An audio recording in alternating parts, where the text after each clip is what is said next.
আজকে সকালে দেখি আমার এক প্রতিবেশী, সকাল তখনই 8টা, 8:30 হবে, দেখি তার ছেলেকে কোলে নিয়ে সে রাস্তার মোড়ে দাঁড়িয়ে আছে।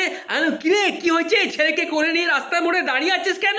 তখন সে বলল, কি করব দাদা, দেখুন না আমার ছেলেটা একটা 5 টাকার কয়েন খেয়ে ফেলেছে, তাই একে নিয়ে আমি হসপিটালে যাওয়ার জন্য তৈরি হচ্ছি। আমি তখন তাকে বললাম, আরে দাঁড়া দাঁড়া দাঁড়া, হসপিটালে গেলে কি হবে? হসপিটালে গেলে তোর ছেলের পেট কেটে অপারেশন করবে, ওসব ঝামেলায় যাস না। তার থেকে বরঞ্চ ওই যাদের বাড়িতে ইডি ফিডি এদের বাড়িতে আসছে, ওদের কাছে নিয়ে যা, ওরা বলে দেবে কি করে পয়সা হজম করতে হয়। সে কি দাদা? হ্যাঁ, আমি বলছি তো।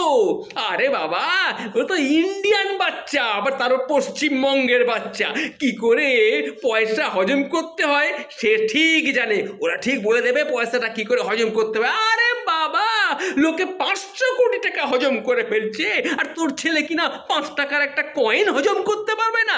দেখবি ঠিক হজম করতে বলে দেবে, দেখবি ঠিক রাস্তা বলে দেবে। তুই যা যা, ওকে যা, ওকে নিয়ে তাড়াতাড়ি করে সেই তাদের বাড়িতে যা, গিয়ে দা। তাই নাকি দাদা? তাহলে সেখানেই যাই দাদা, তাহলে সেখানে, হ্যাঁ তাড়াতাড়ি যা, তাড়াতাড়ি যা। হ্যাঁ, 5 টাকার একটা কয়েন নাকি হজম করতে পারবে না? আরে বাবা, ও তো ইন্ডিয়ার ছেলে রে।